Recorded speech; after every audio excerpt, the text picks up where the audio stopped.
All right, y'all. Hold on. All right, first and foremost, give our praise, glory, and honor to the Most High God of Abraham, Isaac, and Jacob, and his son Mashiach, who some call Yahawashai, Yeshua, Yehoshua, Yashayah, Yahuwah, Yeshua, Yahusha. We mostly know as Jesus Christ. I want to talk briefly on to be a Galilean. Just talk briefly on the Galileans. And give insight on Galilee and that whole little territory there. Very important territory for us to understand.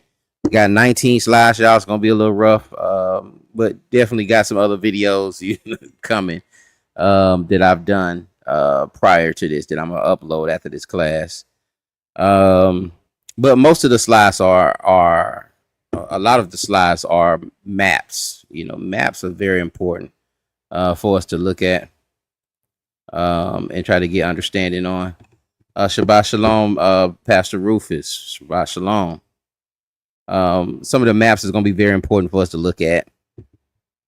And we can see these locations and see, how Christ traveled throughout his ministry and some of the locations that he entered into. Let's start with this map here. You see Upper Galilee, you see Lower Galilee, you see where Nazareth is. All right, you see where Nazareth is below here. Mount Carmel. You see the Sea of Galilee. Very important hub. And you see that river running out. See these rivers that are running out of here and running down. Very important for trade. But like I said, we're going to get into that and how significant that was.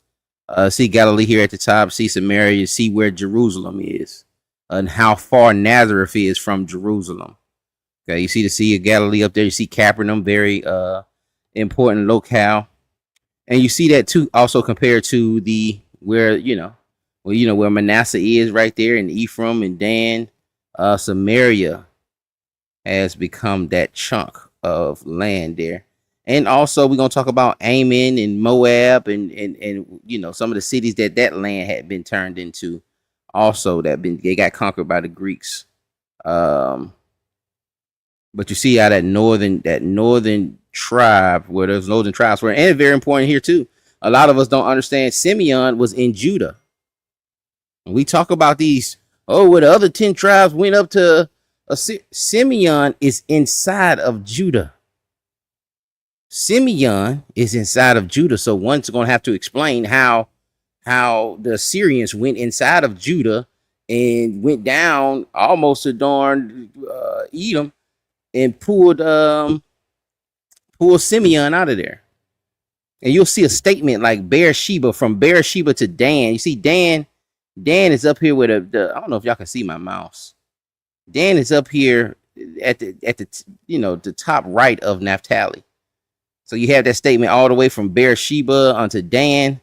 It's basically trying to say, the whole land, all the way from Canada to Mexico. It's like a proverb, like a statement. I want to say a proverb, but it's like a coin statement that they would say to establish the distance, how far they're having to travel. They didn't drive out the people. All right, very important here. Shalom, brother Dion. If you can come on and read for me, bro, that'll be pleasant. That'll be much appreciated. Hold on, let me put the link out there.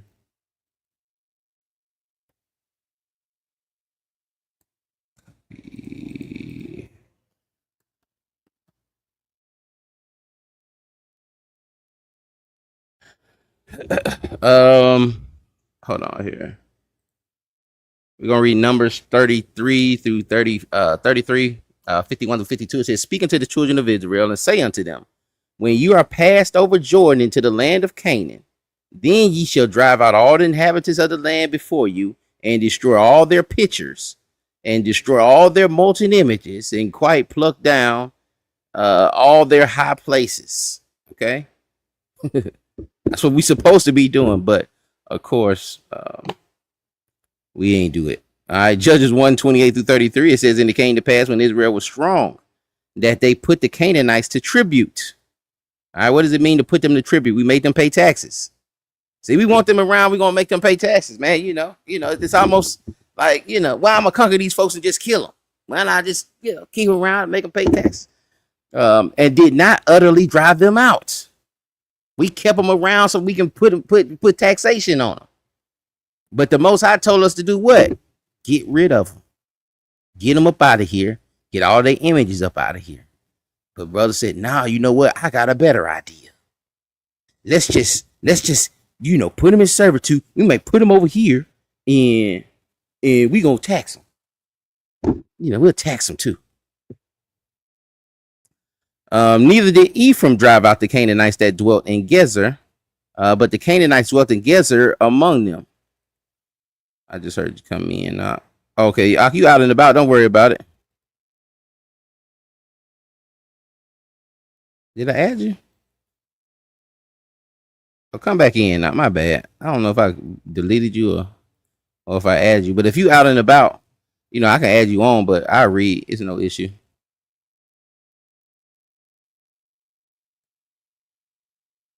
But I might have booted you out on accident instead of adding you. Where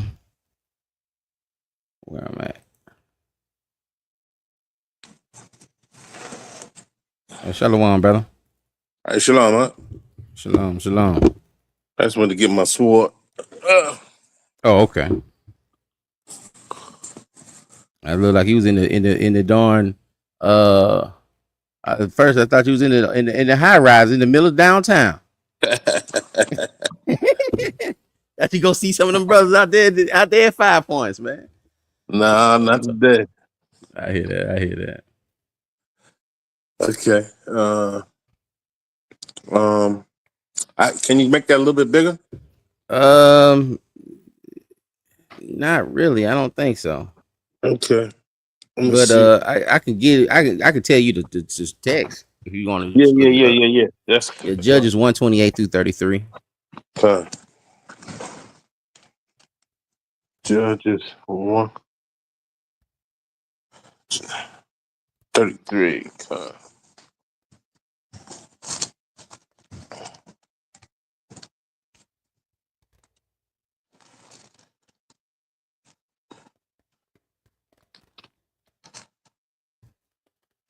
Let's say Judges what? Chapter 1. I got it. This is the book of Judges, chapter 1 and verse 28. And it reads, "And it came to pass when Israel was strong that they put the Canaanites to tribute and did not utterly drive them out. Neither did Ephraim drive out the Canaanites that dwelt in Gezer.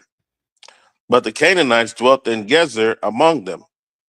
Neither did Zebulun drive out the inhabitants of Kitron, nor the inhabitants of Nahal. But the Canaanites dwelt among them and became tributaries. Neither did Asher drive out the inhabitants of Acco, nor the inhabitants of Zidon, nor of Elab, nor of Akzib, nor of Helba, nor of Aphik, nor of Rehob. But the Asherites dwelt among the Canaanites, the inhabitants of the land, for they did not drive them out.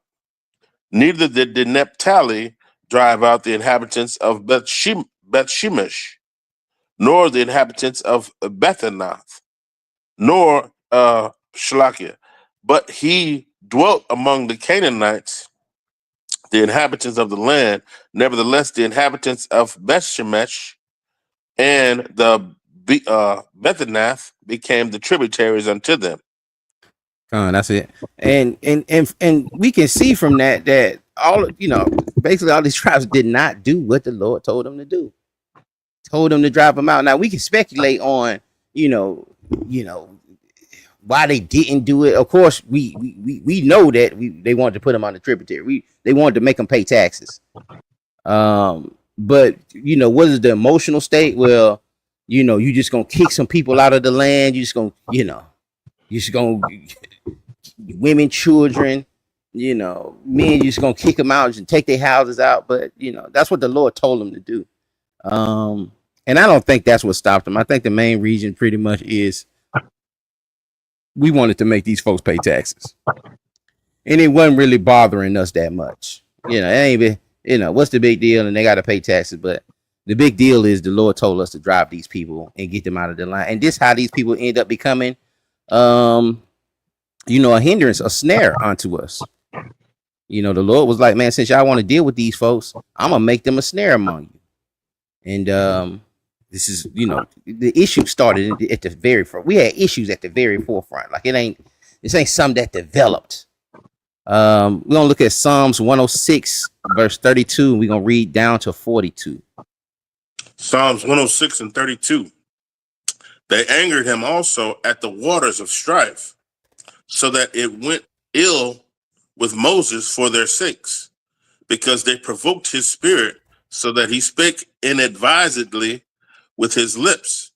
They did not destroy the nations concerning whom the Lord commanded them, but were mingled among the heathen and learned their works. And they served their idols, which were a snare unto them.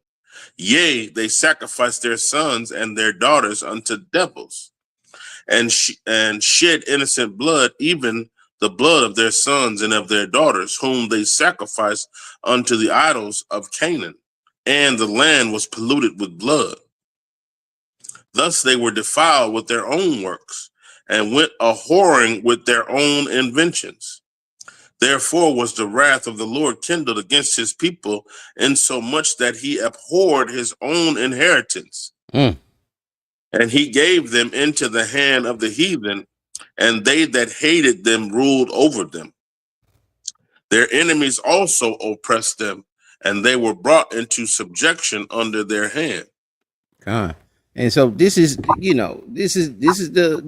issue. It started even to the point where we got Moses upset, where he ended up doing something ill-advised and end up provoking him to say something he shouldn't have said. Should have just did what the Lord told him to do. He hitting the rock twice and saying, "Oh well, do I got to save y'all again?"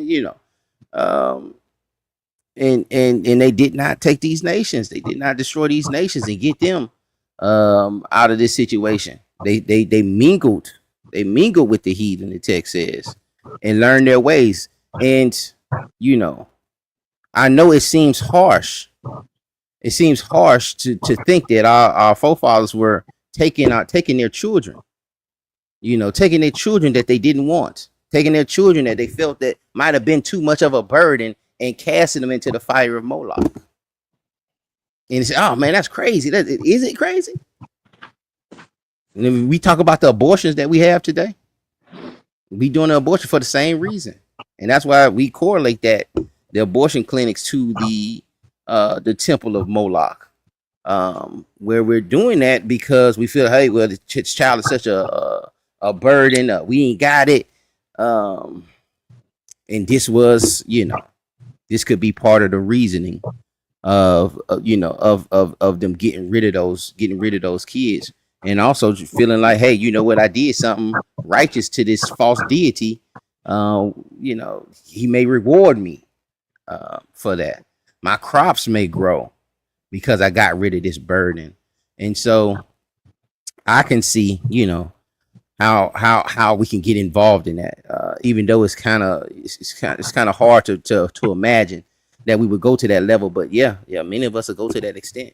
Many of us have, and had these conversations. You know what I'm saying? I done had them conversations that I ain't finna sit here and what we gonna do? Those options were there. But this was when I was in my wickedness, but we know how easy it is. You know what I'm saying? I know how easy it is. Of course I wouldn't do nothing like that today, but of course it's done. I forget man. I used to know all of that stuff, man, about the how many abortions, but it may be I know it's in the hundreds of thousands a year that we go down there to that clinic. And because of this, and us dealing with our own inventions, trying to make this thing, trying to do this thing outside of the Lord, he ended up abhorring us. He ended up hating us. He ended up hating Israel. and brought a nation against us to oppress us, to rule over us. All right, we got to stop pointing the finger and start pointing towards us. 1 Kings 9:11, 20 cities given to Hiram. If you read that real quick. 1 Kings chapter 9 and verse 11. And it reads, Now Hiram, the king of Tyre, had furnished Solomon with cedar trees and fir trees and with gold, according to all his desire. That then King Solomon gave Hiram 20 cities in the land of Galilee. Okay, and he gave Hiram, him. Oh, go ahead. Continue. This might be a little more meat on there. And Hiram came out from Tyre to see the cities which Solomon had given him, and they pleased him not. That's it. So Tyre or Hiram, if you know about how Solomon built the first temple, the king of Tyre, King Hiram, he was very familiar. He was, he loved David. And when he heard that David done passed his son is finna try to build his temple, Solomon reached out, and Tyre was willing to help and give him all the trees that he needed and all the gold that he needed. Whatever he needed, this king Hiram of Tyre was going to give him everything. And in change of that, Solomon gave him 20 cities in the land of Galilee.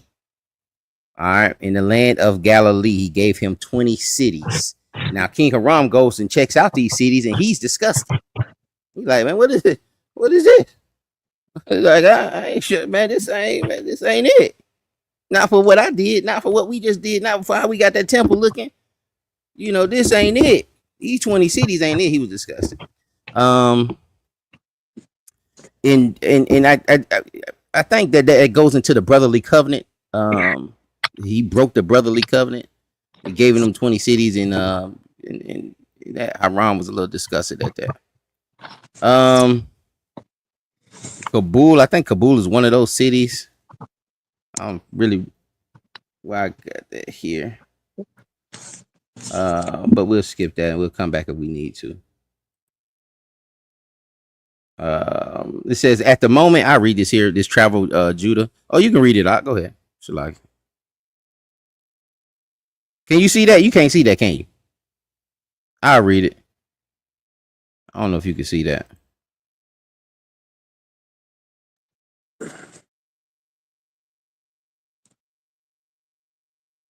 There's a couple of FBA that turned into Spaniards. I don't know where that's going with the class, though. But I'm listening. You want me to read this out? Can you read it? I can read it if you can't read it. If it's too small. I can get on my TV. Shalaki. It says, at this moment, Galilee drops out of history for the next 600 years. To be sure, 2 Kings 17 tells of the resettlement of Samaria, but Galilee is not mentioned. Archaeological research now reveals that this was not just an oversight of the biblical writers. Surface surveys indicate no human occupation of the Galilee during the 6th and 7th century BCE. A few scattered small settlements began to appear in following centuries, mostly military outposts and a few small farming communities which sent their harvests to the coastal cities. The same conclusions can be drawn from the excavations of major sites as well. So Galilee remains essentially empty for more than half a millennium following the Assyrian invasions. The archaeological evidence reveals a sudden change about the start of the 1st century BC. Over a period of a couple decades, dozens of new villages appear. This indicates that a new, rather large population comes into Galilee. The trend continues for the next half century or so, with many new settlements appearing and then growing larger. Who were these new inhabitants? These new archaeological findings indicate that they were transplanted Judeans. The ancient historian Josephus relates how Alexander Janias, the king of Israel, from 102 to 76 BC, extended the northern boundary of his Judean-centered country into Galilee during his reign using military means. The archaeology reveals that the new inhabitants were Judeans. First, the currency of the region is now that of the Judean genius and his successors. It is not that of coastal cities or of Damascus further north in Syria. Second, excavated village areas reveal the same interest in religious purity common among Judeans. The ritual baths cut out of the bedrock and houses that contain stone bowls, cups, and plates that were impervious to impurity. Third, the Galileans followed the Judean diet in that they did not eat pork. No pig bones are found in the garbage dumps. So the archaeological research of recent decades now shows that the Galilean population of Jesus's time were descendants of Judean immigrants of a century or so earlier. So what basically, during the after the Assyrians took the northern kingdom up out of there, Galilee was pretty much uninhabited all the way to the point of the first century BC when you had the Maccabeans and Alexander Jannaeus. You had the Maccabean revolt, that happened, and you had the Maccabeans, the Hasmonean dynasty, these line of kings that came, that reigned during that period. And Alexander Jannaeus, not only did he reigned, but he also expanded Israel, expanded Judea. He knocked down, he went to Samaria, and he also went through Galilee and re-inhabited that with immigrants from Judea. And the proof of that is in the archaeology, the pots and bowls that they found, and also the fact that their garbage dumps, they found no pig bones. That they followed the dietary law, unlike the other areas that were there, and the currency. All right, Alexander Jannaeus' face was on the coins. They found coins with his face on it. So that shows us or proves to us that that the Galileans were Judeans that had migrated from Jerusalem, whether it was for financial reasons or just getting a new start, or people being sent up there for criminal reasons, or people just trying to escape, trying to get a new life. Galilee was a place that one can do that. All right, and we see that's why too. When Joseph was trying to escape Herod and was in fear, they went to Egypt. When they came back, they went to Nazareth. They went to Galilee. They didn't go back to Jerusalem. They went to Nazareth. All right, a place where they can start, a place where they can be low key, instead of going back to Jerusalem. I know that's a little small there. You want me? I could probably read this one. Oh yeah, I can't even. I made it big and I can't see it. Oh no! It says whether it had been Jewish migrants from Judea or Galilean peasantry, forcibly converted to Judaism, that ultimately became the Galileans of the Jewish of Jesus' day. One thing seems reasonably clear: they were considered different in many respects from Jews living farther to the south, closer to Jerusalem. And that's a source there for that. The term Galilean seems to have been used in a variety of ways in this period. To some, it just means an outsider or someone who's not really an old Jew or of the traditional sort, precisely because the Galilee had traditionally been Jewish at the time of the Maccabean revolt, 150 years before Jesus. A lot of the problem was apparently due to the religion, says theologian Frank Berner. Galilee was not just geographically far from Jerusalem. It was considered spiritually and politically far too. Galilee was the most pagan of the Jewish provinces, located as it was at the northernmost tier of Palestine. This distance from Zion was not only geographic. Galileans were considered by Judeans to sit rather loosely to the law and to be less biblically pure than those in or near Jerusalem. Judean Pharisees, in particular, were less than impressed with Galilean observance of the fine points of Jewish religious observance. While praise for their passionate identification of Judaism and the Jewish people, their ignorance in the law and disinterest to study was almost never-ending source of fuel for Judean snobbery. The Jerusalem Talmud records the deepest of the great first-century sage, Yohanan ben Zakkai, at having been asked no more than 2 questions about Jewish law during the 18-year posting in the Galilee. O Galilee, O Galilee, in the end you shall be filled with wrongdoers. Shabbat 16:7 in the Talmud. Finally, the International Standard Bible Encyclopedia informs us the population of Galilee was composed of strangely mingled elements of Aramaean, Arturian, Phoenician, and Greek. In the circumstances, they could not be expected to prove such sticklers for high orthodoxy as the Judeans. Their mixed origin explains the differences in speech which distinguished them from their brethren in the south, who regarded Galilee and the Galileans with a certain proud contempt. That's why he says, "Well, there's nothing good that's gonna come from Nazareth." Like you know what the prophecy says. Well, be born in Bethlehem. Nothing good comes from Nazareth. And even the situation with Peter, when Peter denied him 3 times, and then they asked him, like, is that you? Was you with them? He says, and he heard his speech. He says, man, your language, your speech gave you away.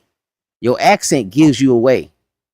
And so they knew Peter was one of them Galileans that was with Christ because of his accent. Regardless of their origins, however, the points about Galileans on which virtually everyone could agree was their fierce attachment to what they regarded as Judaism, the uncompromising patriotism, and their unstinting courage. Perhaps no sector of the Jewish population fought the Romans with more valor, refusing to surrender when the Judeans were ready to come to terms. As the great contemporary Josephus recorded, Galileans were always able to make a strong resistance on all occasions of war. For the Galileans are inured to war for their infancy, nor has the country ever been destitute of men of courage. All right, so the Galileans were about that life. They may not have been strictly about that Torah, and in practicing some of the some of the aspects of Judaism, and going down and keeping all the feasts like they supposed, but they were about that life. They were gonna fight for it. They were gonna fight for their independence. They were not finna back down. So they were very encouraged. They stuck to it, and that's one of the reasons that Christ used them and went to them, in my opinion. Is because they were able to receive the word. They weren't so locked in. They weren't so indoctrinated that they could receive Christ. A lot of those that were, in Judea, a lot of them Pharisees and Sadducees, they couldn't receive him because they had been so indoctrinated, so locked in on what this thing's supposed to look like, and what the Messiah is supposed to do, that they missed it. But the Galileans were more susceptible to hearing, to an extent, those disciples, because we are gonna read where he couldn't get no push in his hometown. Can you read that, or I need to read that too? Tom, I can read it. Okay, all praises. There's 7 differences between Judeans and Galileans. It says racially, the area of the former northern kingdom of Israel had ever since the Syrian conquest in the 8th century BC a more mixed population, within which more conservative Jewish areas like Nazareth and Capernaum stood in close proximity to largely pagan cities, of which in the 1st century the new Hellenistic centers of Tiberias and Sepphoris were the chief examples. Geographically, Galilee was separated from Judea by the non-Jewish territory of Samaria and from Perea in the southeast by the Hellenistic settlements of Decapolis. Politically, Galilee had been under separate administration from Judea during almost all its history since the 10th century BC, apart from a period of reunification under the Maccabees. And in the time of Jesus, it was under a supposedly native Herodian prince, while Judea and Samaria had since AD 6 been under the direct rule of a Roman prefect. Economically, Galilee offered better agricultural and fishing resources than the more mountainous territory of Judea, making the wealth of some Galileans the envy of their southern neighbors. Culturally, Judeans despised their northern neighbors as country cousins, their lack of Jewish sophistication being compounded by their greater openness to Hellenistic influence.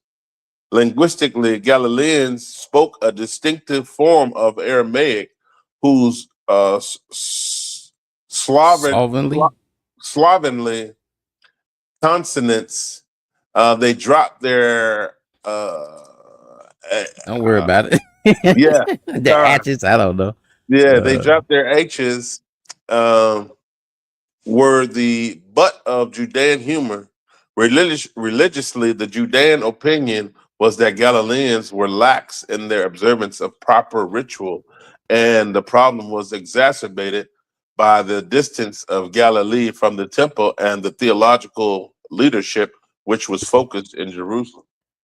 All right, so it tapped in on some of the stuff that we was just saying that, some of the differences that were there, as far as the language, as far as the distance, and so on, and how the Judeans felt that, since they were so far and they were laxed on some of their ritual practices, they didn't take them serious. They was like, it's like some brothers may do us, that have mega churches or have,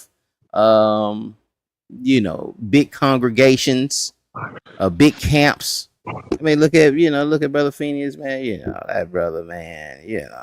That brother ain't doing nothing, man.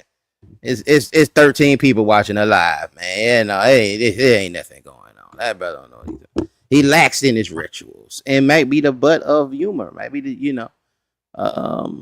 but we see that Galilee's gonna have a special place there. And we're gonna talk about that. We're gonna get into that now. He should be called a Nazarene. Matthew chapter 2. It's gonna read 1 and 2, and then we're gonna jump down to 19 through 23. This is Matthew chapter 2 and verse 1.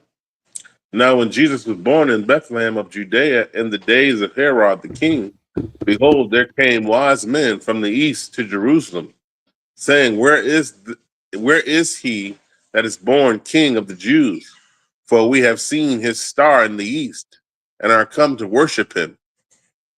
Verse 19. But when Herod was dead, behold, an angel of the Lord appeareth in a dream to Joseph in Egypt, saying, Arise and take the young child and his mother, and go into the land of Israel, for they are dead, which sought Shalakia. Go into the land of Israel, for they are dead which sought the young child's life. And he arose and took the young child and his mother, and came into the land of Israel. But when he heard that Archelaus did reign in Judea in the room of his father Herod, he was afraid to go thither. Notwithstanding, being warned of God in a dream, he turned aside into the parts of Galilee. And he came and dwelt in the city called Nazareth, that it might be fulfilled which was spoken by the prophets. He shall be called a Nazarene. All right. So we see that, Joseph didn't really, I was just speaking on that, where Joseph didn't really want to go back to Judea, and being warned by the Most High. he ended up going to Galilee, and we've seen how that this article we were just reading, where Galilee and Samaria and Judea, they had good different governments over them. Judea was governed directly by Rome, and Galilee was a little smaller and was given to a tetrarch, one of those Herodian tetrarchs. It was given and it was run under them. So they had different rulership. He thought, man, it might be safer for us to go under Galilee. Galilee of the Gentiles, Matthew chapter 3, verse 12. No, I don't think we need that. We don't need that. Matthew 4, verse 12 through 25. This is Matthew chapter 4 and verse 12. Now, when Jesus had heard that John was cast into prison, he departed into Galilee. And leaving Nazareth, he came and dwelt in Capernaum, which is upon the sea coast in the borders of Zebulun and Nephthalim,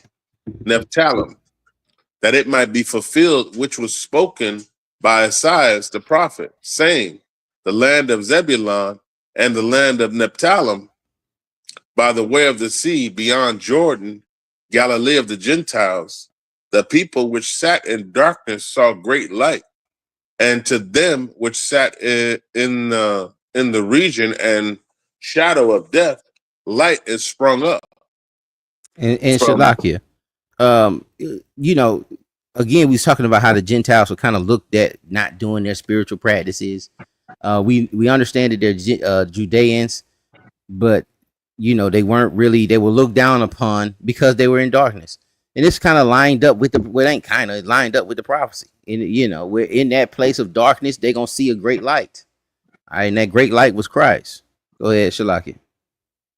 From the time Jesus began to preach and to say, repent, for the kingdom of heaven is at hand, and Jesus, walking by the Sea of Galilee, saw two brethren, Simon called Peter and Andrew his brother, casting a net into the sea, for they were fishers. And he saith unto them, follow me, and I will make you fishers of men. And they straightway left their nets and followed him.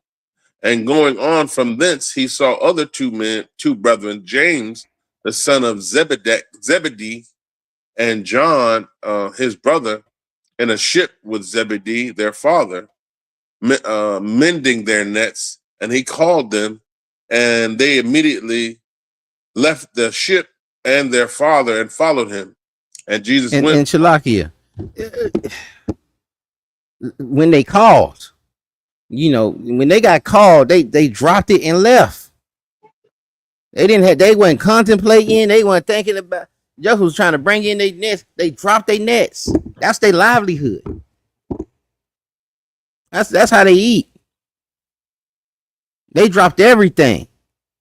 When Christ said move, they dropped everything. They didn't need no whole breakdown. They didn't need no darn whole thing of eschatology going. Brother left his father, man. He left his daddy on the boat. They were trying to mend the nets, put the nets back together, and keep the holes out of the net so the fish won't get out. They dropped everything, and they followed them immediately. Immediately, they left the ship. They didn't need no whole breakdown. They didn't need to sit in class 5-6 years. They dropped everything when they heard the word, and they heard him preaching the kingdom. They left everything and followed him. When he pointed, when he called them, and that's the thing, man. When you get called, man, and that's why brothers want to be these great teachers. Want to be careful, man. You don't know what cup you got to drink out of. You don't know what that cup. You know that cup feel like, man. It's like he was telling the Sons of Thunder, man.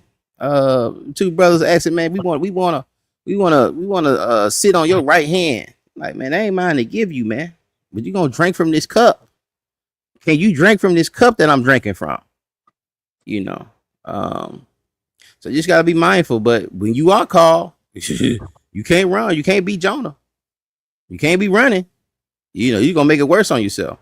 But these brothers here, these are great examples too. This is to be a greater lesson, this short lesson you can put together on how you get that call, man. You get that finger pointed. You need to move immediately. Go ahead, Verse 23. And Jesus went about all Galilee, teaching in their synagogues and preaching the gospel of the kingdom and healing all manner of sickness and all manner of disease among the people. And his fame went throughout all Syria, and they brought unto him all sick people that were taken from diverse diseases and torments, and those which were possessed with devils, and those which were lunatic, and those which had those that had the palsy, and he healed them. And there followed him great multitude of people from Galilee and from Decapolis and from Jerusalem and from Judea and from beyond Jordan. And from beyond Jordan. And Decapolis, we're gonna talk about that. We may talk about that briefly. But somebody looked at what is Decapolis? All right. And we'll come back to it. So if somebody can put it in the chat, what city is Decapolis? Where is that? We're gonna sit on the map. It's gonna be at the very end though. Isaiah chapter 8, verse 20. Isaiah 8 and verse 20. It says, to the law and to the testimony, if they speak not according to this word, is because there is no light in them. And they shall pass through it hardly besteed and hungry. And it shall come to pass that when they shall be hungry, they shall fret themselves and curse their king and their God and look upward. And they shall look unto the earth and behold trouble and darkness, dimness and of anguish, and they shall be driven to darkness. That's a famous verse that we use. If they don't go according to the law and the testimony, it's because there's no light in them. There's no light in them. It's gonna correlate with this Isaiah chapter 9, verse 1 through 6. Go ahead, Isaiah 9, verse 1.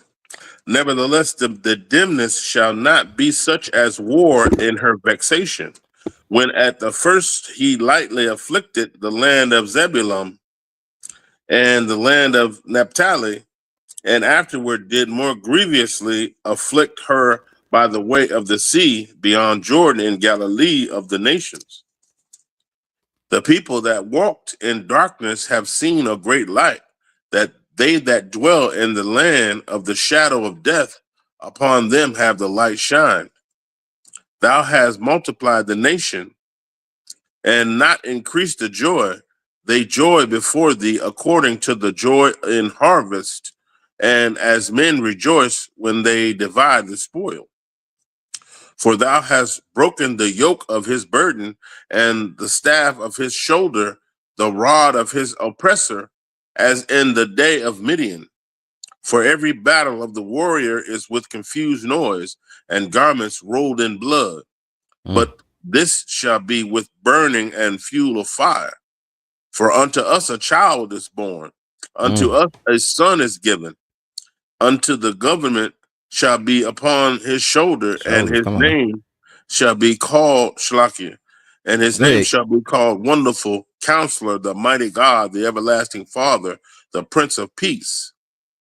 Of the increase of his government and peace shall be no end upon the throne of David and upon his kingdom, to order it and to establish it with judgment and with justice from henceforth ever, even forever.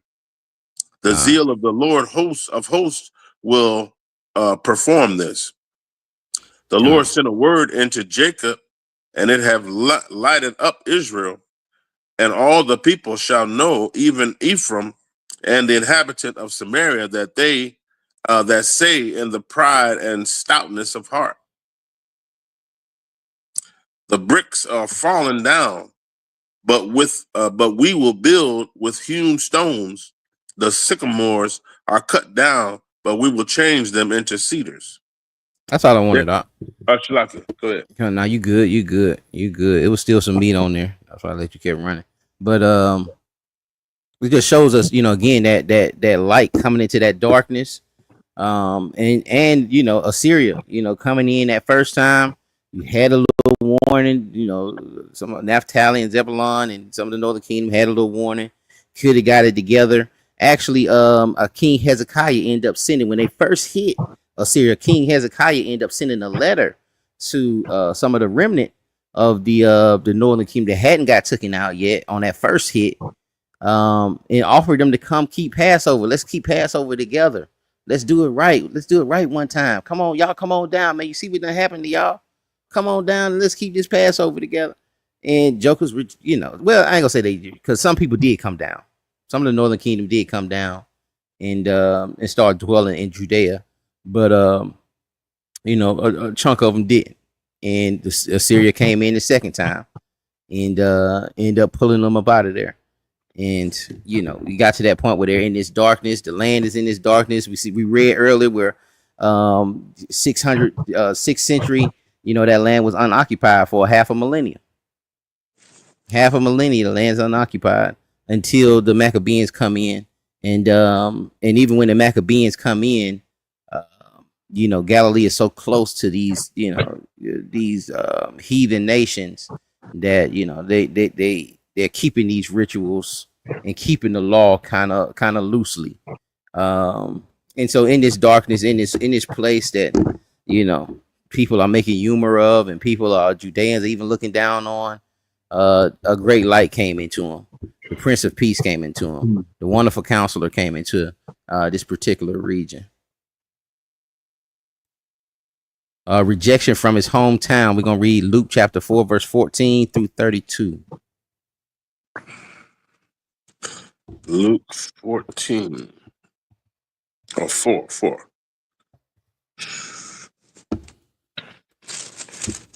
This is Luke chapter 4 and verse 14. And Jesus returned in the power of the Spirit into Galilee, and there went out a fame of him through all the region round about. And he taught in their synagogues, being glorified of all. And he came to Nazareth, where he had been brought up. And as his custom was, he went into the synagogue on the Sabbath day and stood up for to read. And there was delivered unto him the book of the prophet Isaiah. And when he had opened the book, he found the place where it was written, "The Spirit of the Lord is upon me, because he hath anointed me to preach the gospel to the poor. He hath sent me to heal the brokenhearted, to preach deliverance to the captives, and recovering of sight to the blind, and to set at liberty them that are bruised, to preach the acceptable year of the Lord." And he closed the book, and he gave it again to the minister and sat down. And the eyes of all them that were in the synagogue were fastened on him. And he began to say unto them, This day is this scripture fulfilled in your ears. And all bare him witness and wondered at the gracious words which proceeded out of his mouth. And they said, Is not this Joseph's son? And he said unto them, Ye will surely say unto me this proverb, Physician, heal thyself. Whatsoever we have here done in Capernaum, do also here in thy country. And he said, Verily I say unto you, no prophet is accepted in his own country. But I tell you of a truth, many widows were in Israel in the days of Elias, when the heaven was shut up 3 years and 6 months, when the great famine was throughout all the land. But unto none of them was Elias sent, save the Syrophoenician, Sarepta, a city in Sidon, unto a woman that was a widow. And many lepers were in Israel in the time of Elias, the prophet. And none of them were cleansed, save Naaman the Syrian. And all they in the synagogue, when they heard these things, were filled with wrath, and rose up and thrust him out of the city, and led him unto the brow of the hill wherein their city was built, that they might cast him down headlong. But he, passing through the midst of them, went his way, and came down to Capernaum, a city in Galilee, and taught them on the Sabbath day. and they were astonished at his doctrine, for his word was with power. So, again, just rejection in your hometown. He came to them. He read. He grabbed the text. He read out the text and told them, "Hey, man, this day, this is fulfilled. What we just read is fulfilled this very moment, right in your face." And they like, "Boy, you done lost your mind. You insane." And he told them, like, man, you'll say, hey, some proverb about you'll heal yourself and do this and do that, and try to want these proofs, even though he's been healing all of these people throughout Galilee. And he's coming back. He coming back, to his hometown. And I'm sure they've heard word of what's going on. I've read in this book somewhere too that part of that custom, that everybody had like a Torah portion. A lot of families had a Torah portion, so we wouldn't forget the Torah, or if we lost the book, you can bring these families together and they all had a certain portion that they would read out. And so every family member, every family, every part of the every Sabbath will get up and read a certain portion of the Torah. And that's why you have Torah portions. That's why you'll see some of these those that are within Judaism, or some of our Torah only brothers will they'll read Torah portions, and this is the portion for today. And I'm not mad. Maybe we should allot some of this to families, man. Well, family, well, this your week to bring out this particular portion of the Torah and give us like lesson on lesson. I think we do need to get men maybe involved in that. And that's a heavy work, but I'm saying, thinking about it, yeah, we may need to go back to that. I think that's a good custom. I'm not mad at that. And then you could do your lesson, but you can have a short portion just to get brothers built up, so they can be doing lessons within their house, where they ain't gotta wait on so and so to bring out a lesson, or they ain't gotta, they're learning. And the more you do it, man, the easier it gets, and the more you know how to find what you need to find. You know how to dive into the word. You know how to see certain. It gets clear. All right. The more you meditate on the word, the clearer the words get. But that could be a good tool that we can implement to get us in there. The brothers just bring out a Torah portion. And if y'all into that, man, y'all email me at princeofpowerisraelites@gmail.com. And we can see how we can implement that. I definitely talk with brothers within the body and see how we can implement that, and see those. What you think about that, brother Dion? I think that's a good idea. We definitely need more participation, especially in absence of the classes on a regular basis. That would be a good tool just to keep you sharp and keep that spirit alive, and inside your own household. Right, absolutely. And that's on me. The inconsistency on the classes, that's on me. I'm trying to get back to that though. That's why I gave that certain word out of. We gonna try to keep these things on the Wednesdays and Saturdays, but I definitely take that on the head of the inconsistency of the classes. But we definitely, if we're not going out to teach, we definitely got to Sabbath class and midweek class. Okay. And keep me on it. Call me out on it. Hey, what's going on with class today? Just hold each other accountable. But we see also here, after he's, these folks hear him break down these verses, and he's saying that these things are fulfilled. We also see where they like, nah, man, we ain't with that. And he comes with he gives these examples. A lot of brothers miss these examples. This is another class too that one can do, where he talks about. Let me see here. He will say It says, "No prophet is except in his own country. But I tell you of a truth: many widows were in Israel in the days of Elias, when heaven was shut up. When Elijah had shut up heaven for those 3 years, through the Most High court. But he said there were many widows throughout Israel, so many widows. But he went to this one widow that was outside of Israel, All right, that was outside of Israel. He went to a heathen woman that was and then but unto none of them was Elias sent, save unto Sarepta, a city of Zidon, unto a woman that was a widow.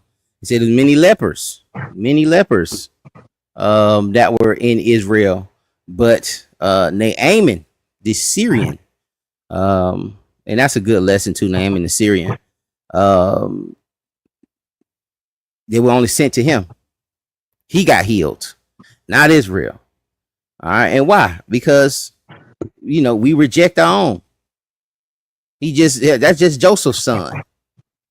That's a carpenter's boy. I ain't listening to that joker. That joker from Nazareth. Not listening to you, man. Read your portion and go sit down, man. What you doing? But that's a couple of other issues there. Also with them trying to throw him down the hill and trying to actually kill the man. How offended they were, trying to kill Christ. This is the Nazareth, the Capernaum. I told you we got a lot of maps here.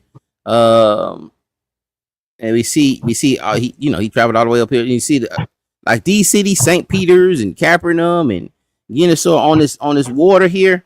All these port cities, they're very valuable cities. All right, very heavy traffic because this how the money is gonna move in and out up that Jordan River, down that Jordan River. All right. But this is just showing the trail that Christ went and went up here, got the disciples, and came back to Nazareth, where these jokers ready to throw him down the hill. You ain't coming through here. Luke 9:51 through 56. Luke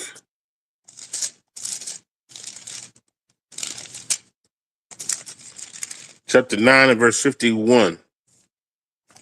And it reads, and it came to pass when the time was come that he should be received up, he steadfastly set his face to go to Jerusalem and sent messengers before his face.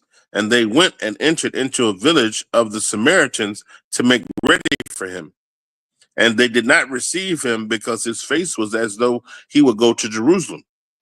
And when his disciples James and John saw this, they said, Lord, wilt thou that we command fire to come down from heaven and consume them, even as Elias did?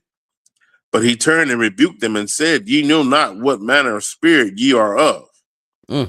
For the Son of Man is not come to destroy men's lives, but to save them. And they went to another village. So they coming down. They need to get down. He tell them, hey man, we need to, get the Samaritans ready so we can enter into that, and then we go down to Judea. And the Samaritans like, nah, man, you coming in here? Low, you're not coming through here, man. And again, this beef goes all the way. This beef goes back to, the of course the split with the Northern Kingdom, Southern Kingdom, but also the Assyrians coming in, taking the Northern Kingdom out, putting in heathen. Judea coming back out of the Babylonian captivity, wanted to rebuild the temple, but didn't want to fool with the Samaritans or those people that were there, because they were kind of mixed mingled. And all the way up to the Maccabean period, where either Alexander Jannaeus or his son destroyed Mount Gerizim, the temple that was on Mount Gerizim. When that Samaritan woman saying, "Oh, we got that temple up there. We were told we worship up there." Alexander Jannaeus in the first century BC, he destroyed the temple. He knocked that temple down. They went to war with them, and put the Samaritans under taxation until Greeks end up coming in and destroying the Hasmonean dynasty. But we put the Samaritans under taxation and destroyed their temple, and so that's big beef there. You ain't coming through here, man. And now they have another person over them that's protecting them to a degree. All right, nah, we not letting you come through here, man. You ain't finna you ain't finna do that. And the disciple, they like, man, hey, you gonna bring down that fire?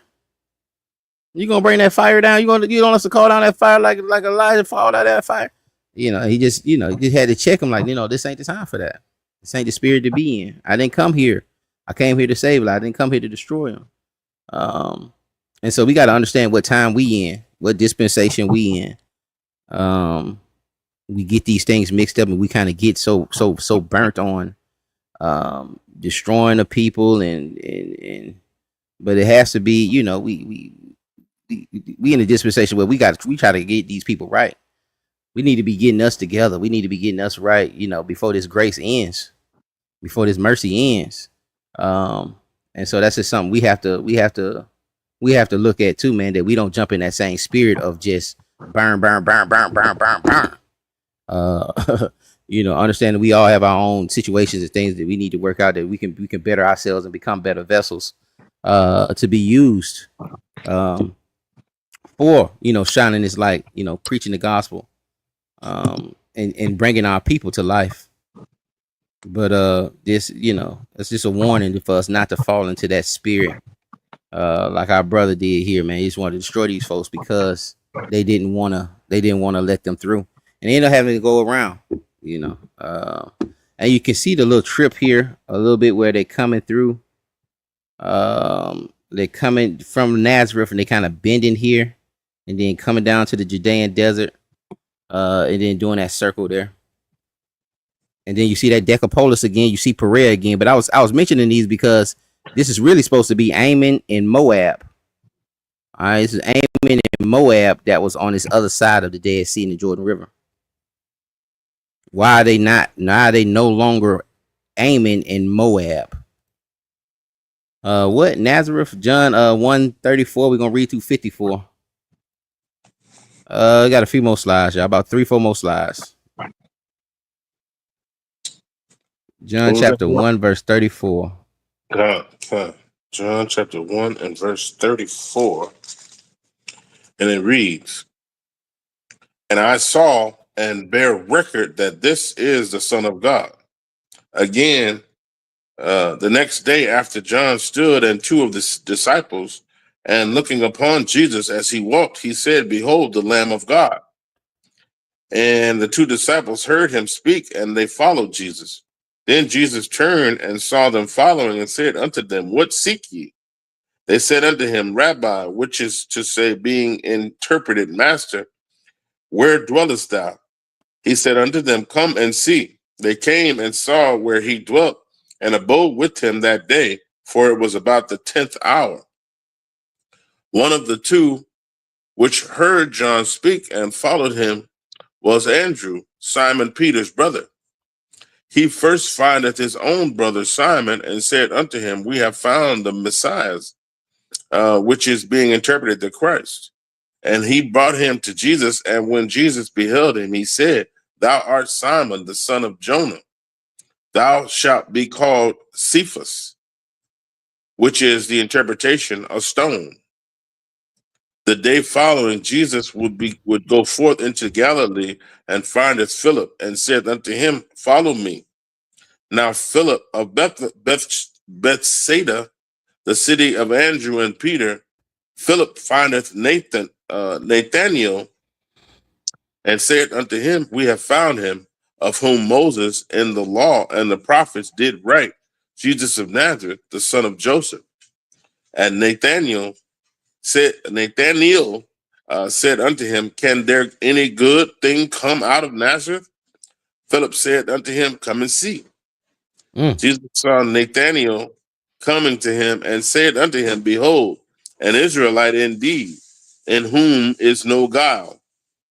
Nathanael said unto him, "Whence knowest thou me?" Jesus answered and said unto him, "Before thou Philip called thee, when thou wast under the fig tree, I saw thee." Nathanael answered and said unto him, "Rabbi, thou art the Son of God, thou art the King of Israel." And Jesus answered and said unto him, "Because I said unto thee, I saw thee under a fig tree, believest thou? Thou shalt see greater things than these." And he said unto him, "Verily, verily, I say unto you, hereafter ye shall see heaven open, and the angels of God ascending and descending upon the Son of Man." All praises, man. And we talked earlier too about that, how they viewed Nazareth, how they viewed Galilee. And Nathaniel, all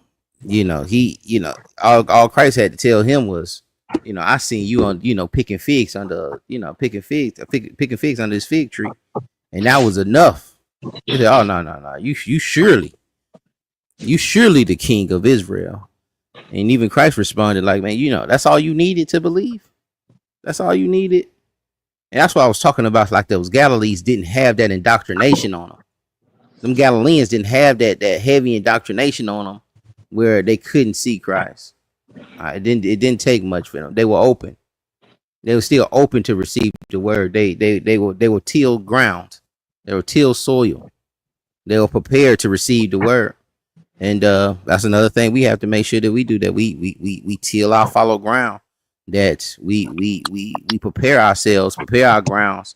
We get out the thorns and the thistles, and because those can block the word, those can block them receiving the word. The parable, of the seed sower. Anytime that we sitting down to sup, we sitting down at this word, we need to open ourselves up to receive it. And you can see a lot of that, a lot of blockage sometimes within Israel. The back and forth and the debates, and we got a lot of stuff we got to go over. It's been a crazy week. So it's gonna be a lot of y'all willing, man. It's gonna be a lot. It's a lot of stuff I need to go over. But a lot of it too comes down to we just ain't gonna receive it. No matter how, and sometimes it be who's delivering it. That's another point that Nathaniel said. He said, "Man, there go a Hebrew indeed with no guile in him."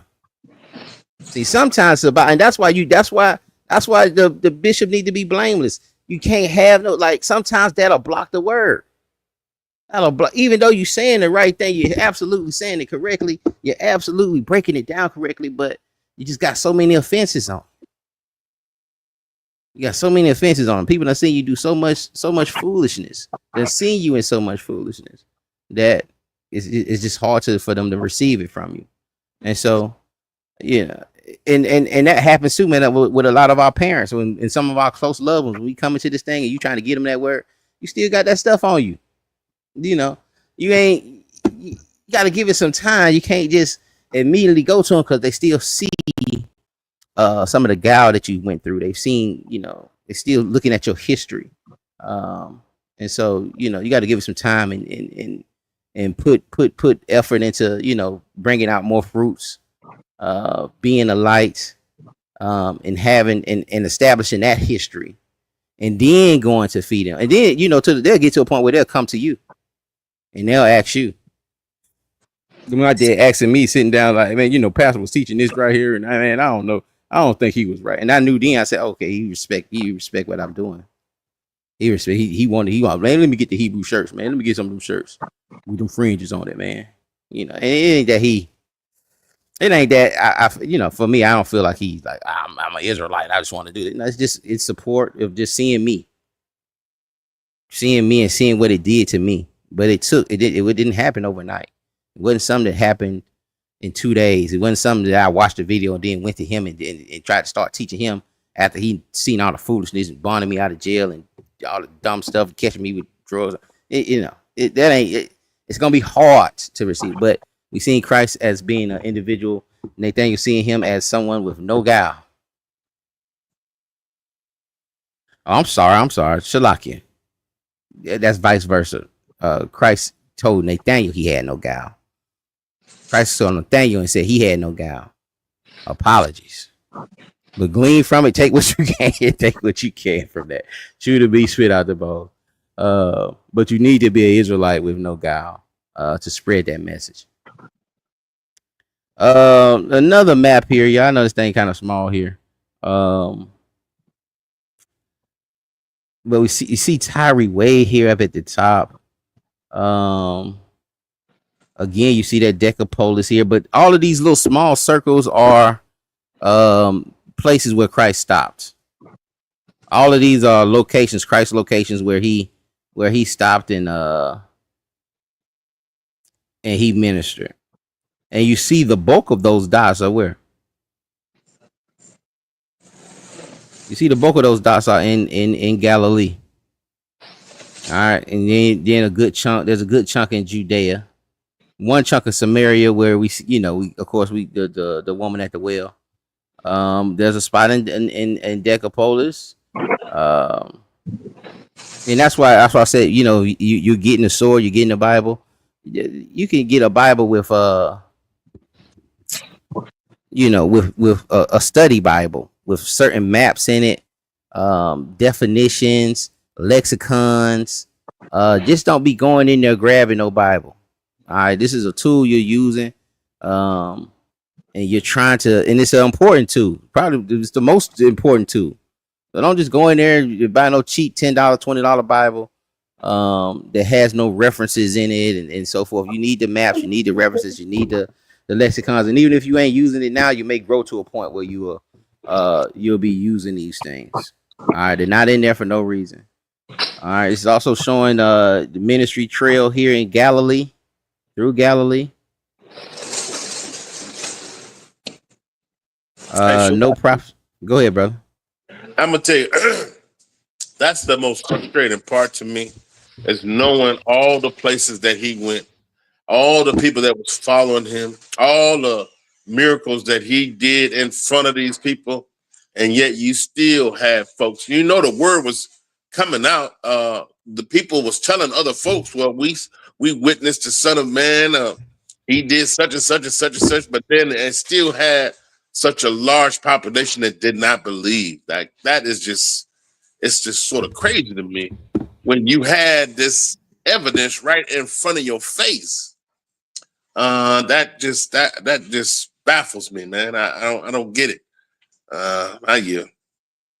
Yeah, nah, it is kind of hard to.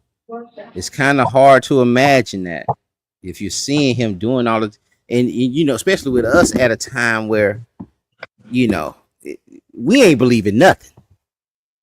Because so many darn frauds then came up and fake like they did miracles, and doing magic tricks and television, and we have all these people inside of these churches faking like they doing healings, faking. I seen one dude where it's fake. I seen a dude come out the coffin, but I'm looking at him breathing. On the video. And this is one of the biggest churches in Africa. This is one of the biggest churches, period. This dude is the richest pastor, period, with this African church. And that's what he does every Sunday. He does some kind of miracle, and we've been so oversaturated with it. And I think too, that's a work of Satan, man, where, those, it's going to have to be something very imagined. It's going to have to be something very, crazy for us to just believe it. You know what I'm saying? Like, we can see something come out the sky and crack, but, we done seen Michael Jackson do some crazy stuff. You know what I'm saying? Like, it's gonna be rough because of how diluted it is. And it could have been that way back then. Just like he had a Baalim in Numbers, where he was a prophet. What is Baalim? Bilal. It was L-A-A-L. well, I know he I know Baal. I know he was giving prophecy, but I don't think he was doing miracles. But there was another brother that wanted that asked for the Holy Spirit in the New Testament. I forget his name. His name is connected to magicians today too, man.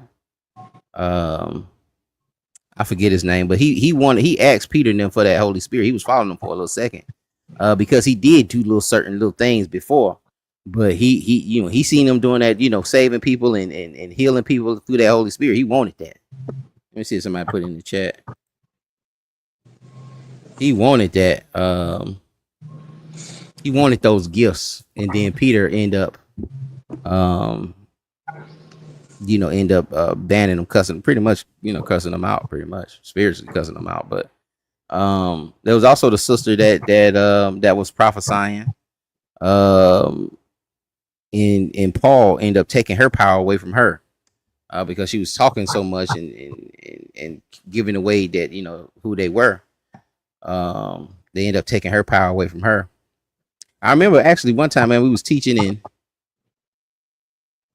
front of a Kroger, and the sister was she was one of them tarot card readers, and we were bringing that out to. I want to say it's in Acts 16. It's in Acts 16 or Acts 9. But man, we read that passage to her. Man, she was like, no. She left. We were reading it. She left, and she believed. So she believed in the book, but and she knew that I ain't gonna let you sit up there and take what I got going on with these tarot cards. That's what she did. She it was off of Covington Highway, man. I want to say it was off Covington Highway. She had a spot off of Covington Highway, like a tarot card read spot. But man, we started reading that passage, man. She got up out of there. She's like, nah, I ain't gonna let you do that. Yeah, she liked that power she has over the power of the Lord. Yeah. She said, I ain't finna let you do that. And I was trying to explain to her too, like, you can go too far, because she was explaining to it. It was like, she said it was like going out on a boat. It was like going out on a boat. And she had to go out there, and you go so far, and then somebody relatives or some meet up with her or whatever. And I was like, well, how you can come back? How you gonna go too far? What if you go too far? Da, da, da, da. And she's like, I've been doing it for so long. Da, da, da. But when we started reading that passage, she got a lot of like, nah. I ain't finna play with y'all with that. Take my whole livelihood away. But it was just like that woman in the text where she that man got mad that Paul took her powers away because that's how he was making his money. Where we at? John 7:41. This is the book of John, chapter 7, and verse 41. Others said, this is the Christ. But some said, shall Christ come out of Galilee? Have not the scriptures said that Christ cometh of the seed of David, and out the womb of and out of the town of Bethlehem where David was? So there was a division among the people because of him. And some of them would have taken him, but no man laid hands on him. Then came the officers to the chief priests and Pharisees, and they said unto him, why have ye not brought him? The officers answered, never man spake like this man. Then answered them the Pharisees, are ye also deceived? Have any of the rulers of the Pharisees believed on him? But this people who knoweth not the law are cursed. Nicodemus said unto them, he that came to Jesus by night, being one of them, doeth our law judge any man before it hear him, and know what he doeth? They answered and said unto him, art thou also of Galilee? Search and look, for out of Galilee ariseth no prophet. And every man went unto his own house. So the Pharisees, the Pharisees getting involved, like, man, listen, bro. Has any of the Pharisees told y'all and believed on him? Has any of the Sadducees, if any of the top leaders and top teachers have believed on him? Then why y'all believing him? Don't the book say he got to come out of Bethlehem? They didn't know he was born in Bethlehem. They thought he was just born in Nazareth. Then the book say he got to come from the seed of David. Got to be born out of Bethlehem. Nothing good comes from Galilee. And again, we just showing that cultural aspect and how Judea looked at these Galileans, where majority of the apostles come from, and of course where Christ comes from. So he's trying to break this thing down to him, and it gets to the point where let's say verse 48, have any of the rulers of the Pharisees believed on him? But this people knoweth not the law and are cursed. These people that know not the law are cursed. All you idiots that are believing on him, y'all cursed. And these they leaders, everybody looked up to the Pharisees. The Pharisees wouldn't even let people touch them. They would walk through the crowd in they nice, pretty garments, and they wouldn't allow people to touch them. You couldn't touch a Pharisee. You couldn't defile them. And people looked up to them. They were respected. And even in here, in this, kind of a court setting here, He's trying to explain to him. He says, then he answered and said, and said, art thou also a Galilee? What is he saying to this judge? He's like, hey man, are you as dumb as the Galileans? Are you a Galilean too? Are you stupid too? All right, look in the text.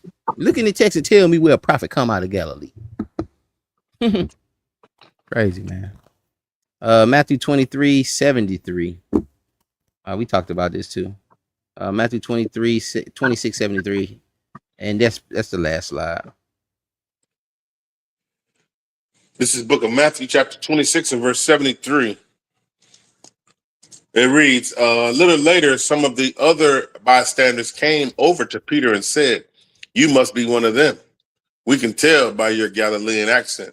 All right, so we went over a couple of places where we seen where they were talking about the Galileans had a certain accent, and you can tell a Galilean. You may can't tell him by his face, but you could tell he was a Galilean by his voice that he had a different accent. That's all we was establishing there. All right, Peter got called out by one of the bystanders. Man, I can tell by your Galilean accent. I had a little different accent to him. I know y'all probably can't see this, but map sites of Jesus' ministry in Israel.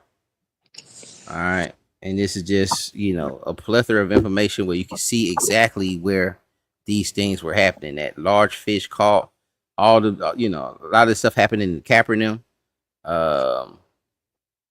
Transfiguration, Jesus healed the epileptic boy.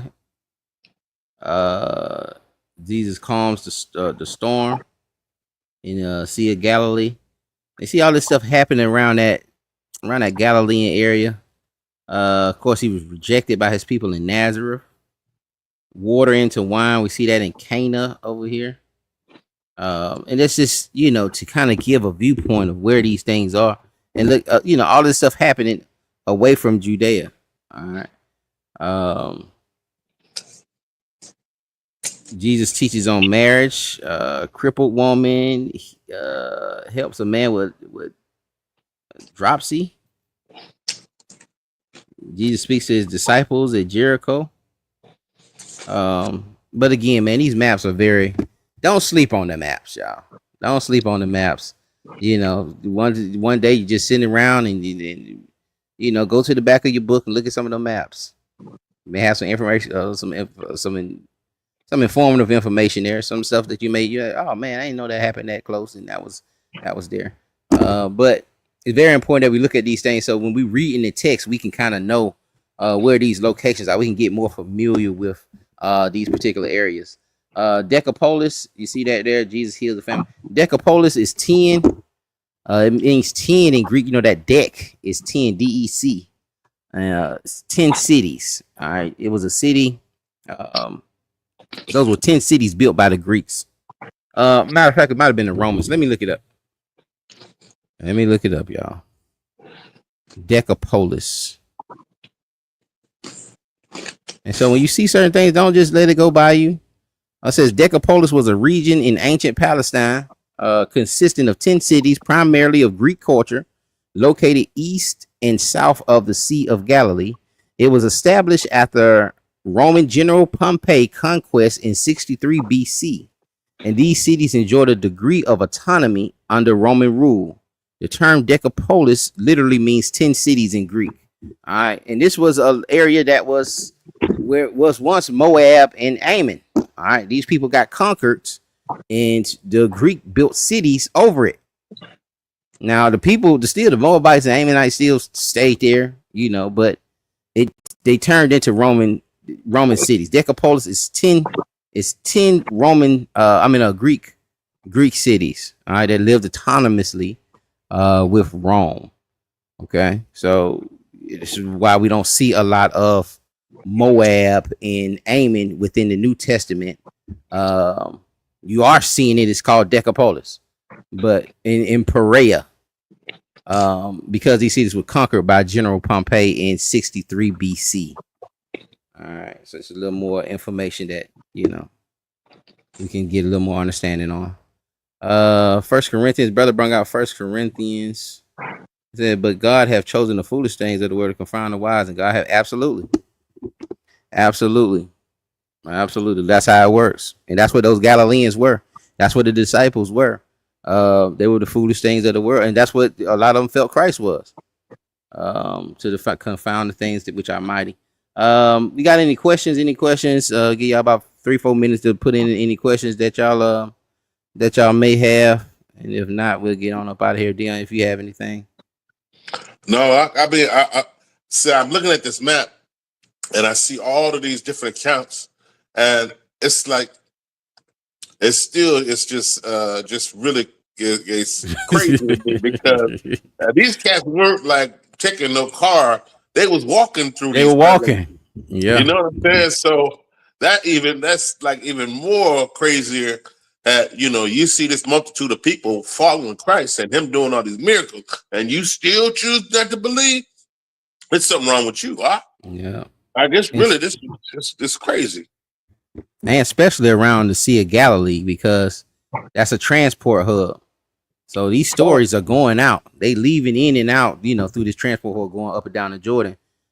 These stories are getting out. They heard him. Oh, they yeah. know.